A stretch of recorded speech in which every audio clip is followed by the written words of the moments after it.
Welcome to this station. आज मैं आपके लिए लेकर आई हूँ जीएस के कुछ एमसीक्यूज, जिसका हमारा क्वेश्चन नंबर है फर्स्ट। हमें इसमें से बताना है कौन सी मृदा जो है उपरोक्त कथनों में से संबंधित है। तो हमारा फर्स्ट ऑप्शन दे रखा है, यह मृदा लावा प्रवाह से बनती है। सेकेंड वाला है, यह मृदा कैल्शियम कार्बोनेट, मैग्नीशियम, पोटाश और चूने से समृद्ध है। थर्ड वाला है, गर्म मौसम के दौरान इसमें गहरी दरारें पड़ जाती है ताकि उचित वायु संचार हो सके। हमें इसमें से बताना है कितने कथन सही है। तो इसका जो हमारा आंसर होगा वो क्या होगा, बी। ये किसके बारे में किया गया है, तो ये काली मृदा के बारे में बात की गई है। काली मृदा के बारे में यहाँ पर बात की गई। इस प्रकार की मृदा क्या होती है, डेक्कन ट्रैप बेसाल्ट क्षेत्र की विशेषता है जो उत्तर पश्चिमी डेक्कन पठार तक फैला है और लावा प्रवाह से निर्मित है। यह महाराष्ट्र, सौराष्ट्र, मालवा, मध्य प्रदेश और छत्तीसगढ़ के पठारों को कवर करता है तथा गोदावरी एवं कृष्णा घाटियों के साथ दक्षिण पूर्व तक फैला हुआ है। यह मृदा अत्यंत सूक्ष्म कणों, मुख्यतः चिकनी सामग्री से बनी है।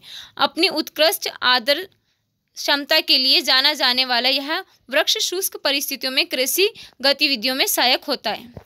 यह मृदा कैल्शियम कार्बोनेट, मैग्नीशियम, पोटाश और चूने से समृद्ध है जो इसे अत्यधिक उपजाऊ बनाती है। गर्म मौसम के दौरान मृदा में गहरी दरारें विकसित होती है जो उचित वायु संचार की सुविधा प्रदान करती है। गीली होने पर मिट्टी चिपचिपी हो जाती है और यदि पहली बारिश के तुरंत बाद जुताई न की जाए तब तक इससे काम करना चुनौतीपूर्ण होता है। इसलिए जो हमारा आंसर है बी वाला सही है। हमारा क्वेश्चन नंबर सेकंड, उष्णकटिबंधीय पर्णपाती वनों के बारे में हमें बताना है कितने कथन सही है। तो हमारा फर्स्ट वाला ऑप्शन दे रखा है, ये 50 सेंटीमीटर से कम वर्षा वाले क्षेत्रों में पाए जाते हैं। सेकेंड वाला है, ये जो है ज़्यादातर हिमालय की तराई, पश्चिमी घाट और ओडिशा में पाए जाते हैं। थर्ड वाला, इन वनों के सामान्य वृक्षों में पलास, अमलताश और एक्सेल वुड शामिल है। हमें इसमें से बताना है कितने कथन सही है। तो इसका जो हमारा आंसर होगा क्या होगा, बी। इसमें केवल हमारे दो सही है और कौन से, वो सेकंड और थर्ड दोनों ही सही है। लेकिन जो हमारा फर्स्ट वाला है ये क्या है, ये 70 से 200 सेंटीमीटर से कम वर्षा वाले क्षेत्रों में पाए जाते हैं। ठीक है, इसलिए हमारा इसमें सेकेंड और थर्ड सही होगा। इसका आंसर बी होगा। उष्णकटिबंधीय वन, जो पर्णपाती वनों के बारे में हमें यहाँ पर बताना है, तो जो है जिन्हें मानसून वन भी कहा जाता है, भारत में सबसे व्यापक है, जो कितने 70 से 200 सेंटीमीटर वर्षा वाले क्षेत्रों में पाए जाते हैं। जल उपलब्धता के आधार पर इन वनों को आर्द्र पर्णपाती और शुष्क पर्णपाती प्रकारों में विभाजित किया जाता है। अर्ध पर्णपाती वन 100 से 200 सेंटीमीटर वर्षा वाले क्षेत्रों में विकसित होते हैं और पूर्वोत्तर राज्य, हिमालय की तलहटी, पूर्वी घाट, पश्चिमी घाट, ओडिशा जैसे क्षेत्रों में पाए जाते हैं, जिनमें सागौन, साल एवं चंदन जैसी प्रजातियां पाई जाती हैं। शुष्क पर्णपाती वन 70 से 100 सेंटीमीटर वर्षा वाले क्षेत्रों में प्रमुख रूप से पाए जाते हैं, जो प्रियादीपी पठार, उत्तर प्रदेश, बिहार में पाए जाते हैं। ये वन खुले स्थानों और सागौन जैसे वृक्षों के साथ साथ घास के मैदानों वाले पार्क लैंड जैसे प्रतीत होते हैं। शुष्क मौसम के दौरान पेड़ अपनी पत्तियां गिरा देते हैं, जिससे जंगल पर्ण रहित वृक्षों, घास के मैदान जैसा दिखने लगता है। इन वनों के सामान्य वृक्षों में तेंदू, पलास, अमलतास, बेल, खेर, एक्सेल वुड और अन्य शामिल है। इसलिए जो हमारा थर्ड वाला वो भी सही है। हमारा क्वेश्चन नंबर है 3, पर्वतीय वनों के बारे में निम्नलिखित कथनों पर विचार कीजिए। हमें इसमें से बताना है कितने सही है। तो हमारा फर्स्ट वाला ऑप्शन दे रखा है, हिमालय के उत्तरी ढलानों पर शुष्क दक्षिणी ढलानों की तुलना में अधिक वर्षा के कारण वनस्पति अधिक सघन है। सेकेंड वाला, silver fir, junipers, pines, birch, rhododendron 3000 से 4000 मीटर के बीच पाए जाते हैं। थर्ड वाला है, अन्नामलाई और पलानी पहाड़ियों में शीतोष्ण वनों को 16 कहा जाता है। हमें इसमें से बताना है कितने कथन सही है। इसका जो हमारा आंसर होगा वो क्या होगा, बी। इसमें केवल दो, सेकेंड और थर्ड दोनों ही सही है, लेकिन जो हमारा फर्स्ट वाला है वो सही नहीं है। हिमालय के जो है यहाँ पर कौन से दक्षिणी ढलानों पर, शुष्क दक्षिणी ढलानों की तुलना में अधिक वर्षा के ढलानों के कारण वनस्पति अधिक सघन है। ठीक है, इसलिए जो हमारा इसमें फर्स्ट वाला सही नहीं है। पर्वतीय क्षेत्रों में पाए जाने वाले जो वन है तापमान में बदलाव के कारण ऊंचाई के साथ भिन्न होते हैं। इन्हें मुख्य रूप से दो भागों में बांटा गया, उत्तरी पर्वतीय वन और दक्षिणी पर्वतीय वन। हिमालय पर्वतमाला में ऊंचाई बढ़ने के साथ साथ उष्णकटिबंधीय में टुंड्रा तक वनस्पति का क्रम देखने को मिलता है। हिमालय की दक्षिणी ढलानों पर अपेक्षाकृत अधिक वर्षा के कारण शुष्क उत्तर जो मुखी ढलानों की तुलना में सघन वनस्पति का आवरण है, इसलिए जो हमारा फर्स्ट वाला है वो सही नहीं है। पर्णपाती वन जो तराई में पाए जाते हैं, इसके बाद 1000 से 2000 मीटर की ऊंचाई के बीच आर्द्र समशीतोष्ण वन पाए जाते हैं। अधिक ऊंचाई वाले क्षेत्रों में ओक, चेस्टनट, चीड़, देवदार, चिनार और अखरोट के वृक्ष मिलते हैं, जो निर्माण एवं हस्तशिल्प जैसे स्थानीय उद्योगों को सहायता प्रदान करते हैं। नीला पाइन और स्प्रूस जो है कितना 2225 से लेकर के 3048 मीटर की ऊंचाई पर पाए जाते हैं। सिल्वर फर, जूनिपर्स, चीड़, भोजपत्र और बुरांस आदि कितने 3000 से 4000 मीटर के बीच पाए जाते हैं, इसलिए जो हमारा सेकंड वाला है वो सही है।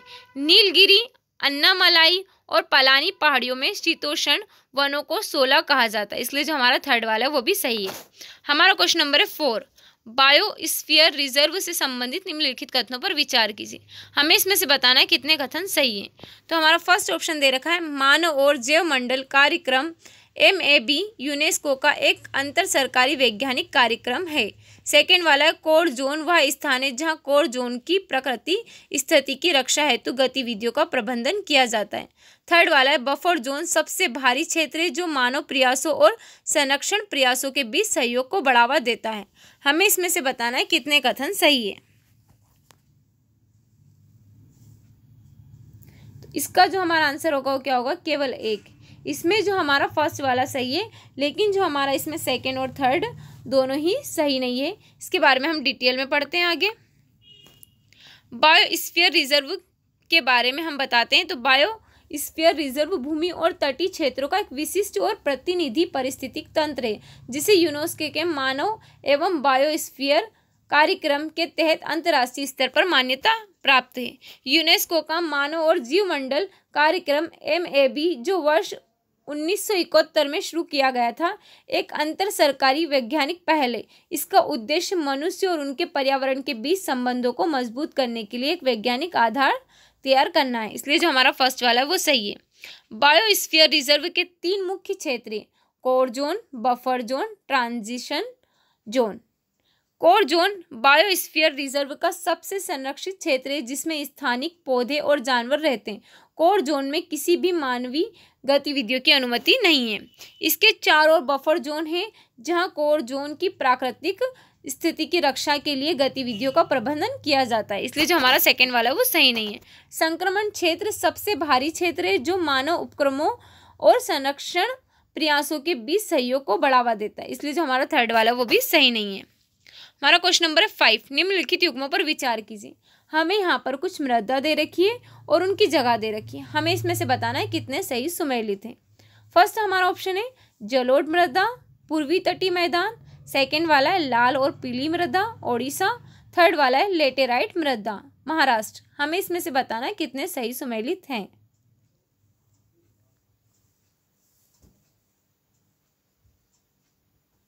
इसका जो हमारा आंसर होगा वो क्या होगा, सी। इसमें हमारा सभी तीनों ही सही है। जलोढ़ मृदा पूर्वी तटीय मैदान, लाल और पीली मृदा ओडिशा और लेटेराइट मृदा महाराष्ट्र। तो इसका आंसर सी होगा। भारत में प्रमुख मृदा के प्रकार, जलोढ़ मृदा पूर्वी तटीय मैदानों में पाई जाती है, खासकर महानदी, गोदावरी, कृष्णा और कावेरी नदियों के डेल्टा में, इसलिए जो हमारा फर्स्ट वाला है सही सुमेलित है। पीली और लाल मृदा ओडिशा, छत्तीसगढ़, दक्षिणी गंगा के मैदान एवं पश्चिमी घाट के पाइडमोंट क्षेत्र के कुछ हिस्सों में मौजूद है, इसलिए जो हमारा सेकंड वाला है वो भी सही सुमेलित है। लेटेराइट मृदा जो गहरी अम्लीय और पोषक तत्वों की कमी वाली होती है, मुख्य रूप से दक्षिणी राज्यों महाराष्ट्र के पश्चिमी घाट, ओडिशा, पश्चिम बंगाल और पूर्वोत्तर क्षेत्रों में पाई जाती है, इसलिए जो हमारा थर्ड वाला है वो भी सही सुमेलित है। हमारा क्वेश्चन नंबर है 6, निम्नलिखित कथनों पर विचार कीजिए। हमें यहाँ पर बताना है कितने या कौन से सही है। फर्स्ट हमारा ऑप्शन दे रखा है समोच्च जुताई से मृदा अपरदन बढ़ता है।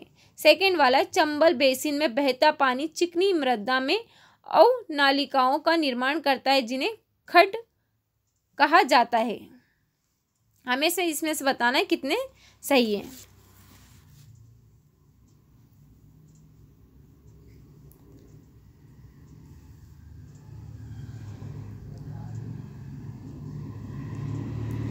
इसका जो हमारा आंसर होगा वो क्या होगा, बी। इसमें हमारा केवल दूसरा वाला सही है, लेकिन जो हमारा फर्स्ट वाला है, समोच्च जुताई से जो मृदा का जो कटाव कम होता है ना कि बढ़ता है। ठीक है। समोच्च कृषि या जुताई एक समोच्च रेखा के साथ जुताई और या रोपण की प्रथा है, अर्थात जो हमारा ऊपर नीचे ऊर्ध्वाधर के बजाय ढलान क्षैतिज के पार। समोच्च जुताई जल प्रवाह को धीमा करके और नलिकाओं का निर्माण रोककर और पोषक तत्वों से भरपूर ऊपरी मृदा को संरक्षित करके मृदा के कटाव को कम करती है, इसलिए जो हमारा फर्स्ट वाला है वो सही नहीं है। बहता पानी चिकनी मृदा में और नलिकाओं बनाता है, जिससे भूमि की गुणवत्ता खराब हो जाती है, जिसे चंबल में बेसिन खड्ड कहा जाता है, इसलिए जो हमारा सेकेंड वाला है वो सही है। बहता पानी चिकनी मृदा को नष्ट कर देता है, जिससे गहरी नालियां बन जाती है, जिन्हें अवनलिकाएं कहते हैं, जिससे भूमि खेती के लिए अनुपयुक्त हो जाती है और उसे खराब भूमि कहा जाता है। जब सतह की ऊपरी मृदा को पानी बहा ले जाता है तो इस प्रक्रिया को परत अपरदन कहा जाता है। हमारा क्वेश्चन नंबर है 7। समुद्री शैवाल के संबंध में निम्नलिखित कथनों पर विचार कीजिए। हमें इसमें से बताना है कितने सही हैं। तो फर्स्ट दे रखा है, ये आदिम फूल वाले समुद्री शैवाल है। सेकेंड वाला है, बड़े समुद्री शैवाल घने पानी के नीचे जंगलों का निर्माण करते हैं, जिन्हें बोरियल वन के रूप में जाना जाता है। थर्ड वाला है, मत्स्य पालन पशुपालन डेयरी मंत्रालय ने तमिलनाडु में एक समुद्री शैवाल पार्क की स्थापना की है।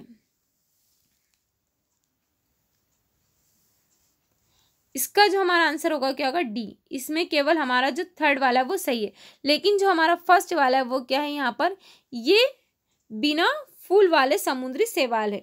ठीक है। सेकेंड वाला जो दे रखा है, बड़े समुद्री शैवाल घने पानी के नीचे जंगलों का निर्माण करते हैं, जिन्हें क्या केल्प वन के रूप में जाना जाता है, इसलिए जो हमारा इसका केवल थर्ड वाला सही होगा, इसका डी आंसर होगा। ये शैवाल जड़ तना और पत्तियों के जो रहित बिना फूल वाले होते हैं, जो समुद्री पारिस्थितिक तंत्र में एक प्रमुख भूमिका निभाते हैं, इसलिए जो हमारा फर्स्ट वाला है वो सही नहीं है। समुद्री शैवाल पानी के नीचे जंगलों का निर्माण करते हैं, जिन्हें केल्प वनों कहा जाता है। ये जंगल मछली घोंगे आदि के लिए नर्सरी का कार्य करते हैं, इसलिए जो हमारा सेकंड वाला है वो भी सही नहीं है। मत्स्य पालन पशुपालन और डेयरी मंत्रालय मछुआरों की आजीविका में सुधार करने हेतु तमिलनाडु में एक सीवीडी समुद्री शैवाल पार्क को स्थापित किया है, इसलिए जो हमारा थर्ड वाला वो सही है। हमारा क्वेश्चन नंबर 8। चार्ल्स डार्विन के मेंढक से संबंधित निम्नलिखित कथनों पर विचार कीजिए। हमें इसमें से बताना है कितने कथन सही हैं। फर्स्ट हमें दे रखा है, ये डिकोग्रो जो है लोसिडे फैमिली से संबंधित है। सेकेंड वाला है, प्रजनन स्थलों के रूप में प्लास्टिक की थैलियां जैसी कृत्रिम वस्तुओं का भी प्रयोग करते हैं। थर्ड वाला, ये वर्तमान में IUCN रेड लिस्ट संकटग्रस्त के रूप में सूचीबद्ध है। हमें से इसमें से बताना है कितने कथन सही है। तो हमारा जो इसका आंसर होगा वो क्या होगा, बी। इसमें हमारे केवल 2 सही है, फर्स्ट और सेकंड दोनों ही सही है, लेकिन जो हमारा थर्ड वाला है वो रॉन्ग है। यह वर्तमान में IUCN रेड लिस्ट में सुभेद के रूप में सूचीबद्ध है।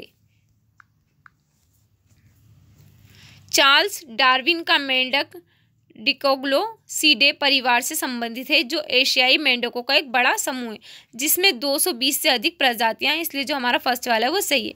इनका नाम प्रसिद्ध प्रकृतिवादी चार्ल्स डार्विन के सम्मान में रखा गया है। ये मेंढक अपने स्थलीय अंडे जलीय पृष्ठ पर देते हैं तथा जनन प्रक्रिया के दौरान जलीय पादप गुहा की भित्तियों पर उल्टा होकर अंडे देते हैं, जो संभवतः आवास के ह्रास के प्रति हुए उनके अनुकूलन को दर्शाता है। विखंडित वन्य आवास के कारण मेंढकों की यह प्रजाति अब प्रजनन स्थल के रूप में प्लास्टिक की थैलियों जैसी कृत्रिम वस्तुओं का उपयोग करती है, इसलिए जो हमारा सेकंड वाला वो भी सही है। इस मेंढक को वर्तमान में IUCN रेड लिस्ट में सुभेद के रूप में सूचीबद्ध किया गया है, इसलिए जो हमारा थर्ड वाला वो सही नहीं है। इसका हमारा आंसर होगा बी। हमारा क्वेश्चन नंबर 9। विशेष रूप से कमजोर जनजाति समूहों के संबंध में निम्नलिखित कथनों पर विचार कीजिए। हमें इसमें से बताना है कूट का उपयोग करके कितने सही हैं। तो हमारा फर्स्ट वाला ऑप्शन है, जाक्सा समिति ने आदिम जनजाति समूह को PTG को एक अलग श्रेणी के रूप में स्थापित किया, जिसे बाद में पीवीटीजी नाम दिया गया। सेकेंड वाला, आंध्र प्रदेश में पीवीटीजी की संख्या सबसे अधिक है, उसके बाद झारखंड का स्थान है। हमें इसमें से बताना है कितने कथन सही हैं। तो इसका जो हमारा आंसर होगा डी होगा। इसमें हमारा फर्स्ट और सेकंड दोनों ही सही नहीं है। जो हमारा फर्स्ट वाला है, जाक्सा जो समिति है ने, इसमें क्या है, 1973 में डेबर आयोग ने आदिम जनजाति समूह को पीटीजी को एक अलग श्रेणी के रूप में स्थापित किया, जिसे बाद में पीवीटीजी नाम दिया गया है, ना कि जाक्सा समिति ने। सेकंड वाला है जो हमारा सबसे फर्स्ट में क्या है, ओडिशा, जिसमें कितनी पीवीटीजी की संख्या है, कितनी है, 15 है। और फिर सेकंड पे आंध्र प्रदेश, जिसमें कितनी संख्या है, 12। फिर उसके बाद हमारा आता है झारखंड और बिहार, जिसमें 9 है। तो इसलिए जो हमारा सेकंड वाला है वो भी सही नहीं है। विशेष रूप से कमजोर जनजाति समूह पीवीटीजी वर्ष 1973 में डेबर आयोग ने आदिम जनजाति समूह को पीटीजी को एक अलग श्रेणी के रूप में स्थापित किया। वर्ष 2006 में भारत सरकार ने पीटीजी का नाम बदलकर विशेष रूप से कमजोर जनजाति समूह पीवीटीजी कर दिया। इसलिए जो हमारा फर्स्ट वाला है वो सही नहीं है। ओडिशा में सबसे ज़्यादा पीवीटीजी 15 है, उसके बाद आंध्र प्रदेश में 12 है, बिहार और झारखंड में 9 है, मध्य प्रदेश और छत्तीसगढ़ में 7 है, तमिलनाडु में 6 है और केरल और गुजरात में 5-5 है। इसलिए जो हमारा सेकंड वाला है वो सही नहीं है। आज का हमारा लास्ट क्वेश्चन है, क्वेश्चन नंबर 10। हाल ही में समाचारों में रहे डार्क ऑक्सीजन को सबसे उपयुक्त रूप से इस प्रकार परिभाषित किया गया है। फर्स्ट वाला हमें दे रखा है ऑप्शन, उथले जल में प्रकाश संश्लेषण द्वारा उत्पादित ऑक्सीजन। सेकेंड वाला है पृष्ठीय सतहों स्तरों में कार्बनिक अपघटन से निर्मित ऑक्सीजन। थर्ड वाला जो हमें दे रखा है, अथाह वितली क्षेत्र जहां सूर्य का प्रकाश नहीं पहुंच सकता है में संभवतः पॉलीमेटेलिक नोड्यूल बहुधात्विक ग्रंथिकाओं द्वारा उत्पादित ऑक्सीजन। डी वाला हमारा जो ऑप्शन है फोर्थ वाला, बर्फ में निहित ऑक्सीजन जो पिघलने पर मुक्त होती है। हमें इसमें से बताना है कौन सा सही है इसमें हमारा। तो इसका जो हमारा आंसर होगा वो क्या होगा, सी। इसमें जो हमारा थर्ड वाला है वो सही है। डार्क ऑक्सीजन समुद्र के वितली क्षेत्र जहां प्रकाश संश्लेषण के लिए सूर्य का प्रकाश अपर्याप्त होता है में निर्मित होने वाली ऑक्सीजन को संदर्भित करता है। वैज्ञानिकों ने इन क्षेत्रों में ऑक्सीजन की सांद्रता अप्रत्याशित वृद्धि प्रेक्षित की अनुमान लगाया है कि पॉलीमेटेलिक नोड्यूल विद्युत आवेशों को परिवहन करके इस घटना के लिए जिम्मेदार हो सकते हैं, जो जल के अणुओं का विघटन करते हैं, जिससे ऑक्सीजन का विरचन होता है। यह खोज ऑक्सीजन के अन्य स्रोतों से भिन्न है, जैसे उथले जल में प्रकाश संश्लेषण या पृष्ठीय सतहों में कार्बनिक अपघटन, जो अच्छी तरह से ज्ञात है और अंधेरे गहन समुद्री वातावरण में नहीं होते। इसलिए जो इसका हमारा आंसर होगा वो क्या होगा, सी। उम्मीद है आज का जो हमारा सेशन है आपको अच्छा लगा है। अगर आपको हमारा सेशन अच्छा लगा है तो आगे की अपडेट के लिए हमारे चैनल को सब्सक्राइब करें और बेल आइकन को दबाना ना भूलें। Okay, thank you so much.